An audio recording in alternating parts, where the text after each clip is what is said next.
باسم الآب والابن والروح القدس إله واحد آمين. أهلا بيكم في قناة البطل الروماني، ملقين كل همكم عليه لأنه هو يعتني بكم. رسالة بطرس الأولى عدد 5-7. رسالة النهاردة من ملاك الفرح، ملاك الله رفائيل. جاي النهاردة بيقولك اطمن جدا، ربك مش هيغزلك أبدا، هيراضي قلبك وهيتصرف في كل أمورك على أحسن حال. طيب، انت عارف يعني ايه ملقين كل همكم عليه؟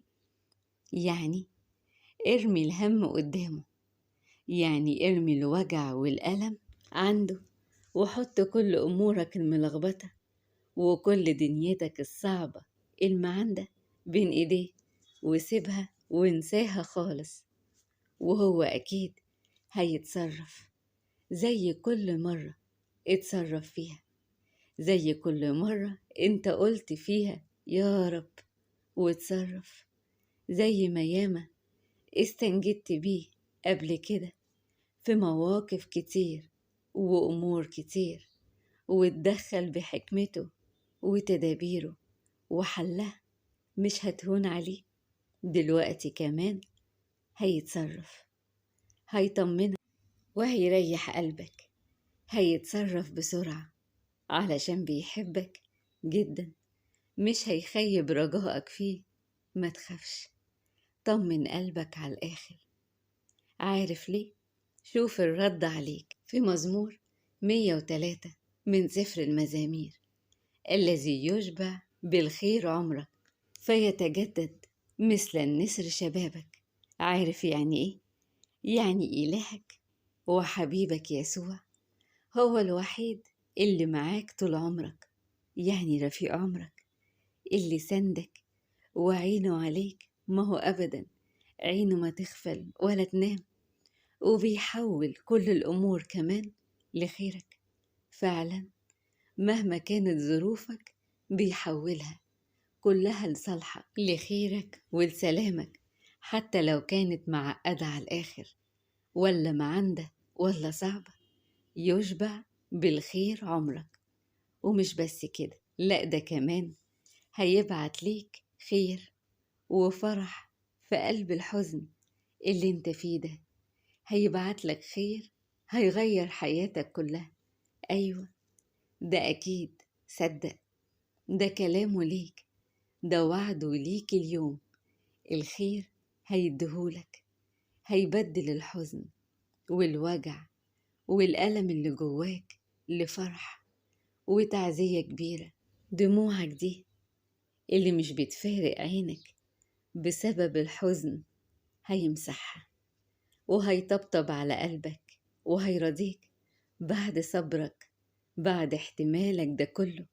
مش هيسيبك، مش معقولة يسكت وما يتدخلش ولا يتصرف أبدا.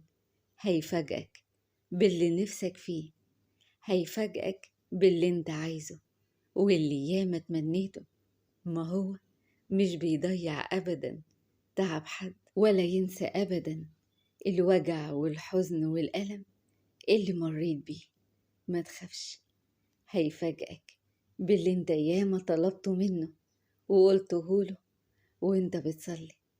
ربنا عارف كل شيء وسامع كل شيء، عارف كل اللي بيحصل حواليك، وعارف كل اللي انت فيه، وهيعوضك خير. فعلا هيعوضك خير، وهيشبع بالخير عمرك، هيشبع بالفرح عمرك، هيشبع بالنجاح والراحة عمرك. أبوك حنين، مفيش زي قلبه في حنيته ورحمته. هيشبع بالرزق الكتير والتعويض العظيم عمرك، ما هو بيحبك لأبعد حدود. اطمن بقى، بطل حزن وافرح واطمن على الآخر. اضحك من قلبك، كفاياك تفكير، كفاياك تدوير شمال ويمين، كفاياك نكد، كفاياك شيل الهم والوجع، لأن معاك سلام مجاني معاك فرح مجاني، معاك اللي شايل عنك كل أحمالك، واللي بيدور عليك دايما، واللي سندك، واللي بيحبك مهما عملت ومهما حصل منك. معاك إلهك القدير، أبوك العظيم اللي مش أي أب، اللي قادر على كل شيء، ومفيش عنده في قاموسه أبدا كلمة مستحيل، ولا صعب، ولا لا يمكن، ولا ميؤوس منه. يعني هيتدخل وهيتصرف في كل أمورك اللي تعباك، اللي شغلاك وسرق السلام من حياتك ومن قلبك. هيتصرف في كل ده بأحسن بكتير من اللي انت عايزه، وأحسن كمان من اللي انت مخطط ليه في عقلك. كفاياك بقى، كفاياك، واطمن. انت عارف، عايز تطمن نفسك؟ فكر نفسك إنك عندك أب جنبك باستمرار، وبيقولك تعالوا إلي يا جميع المتعبين وثقيلي الأحمال وأنا أريحكم. يعني أبوك اللي بيحبك هيريحك، أبوك اللي بيحبك هيشيل حملك التقيل عنك، أبوك اللي بيحبك اللي حاسس بتعبك وبوجعك هيفرحك وهيعوضك أضعاف أضعاف كل اللي انت شفته وكل اللي انت مريت بيه.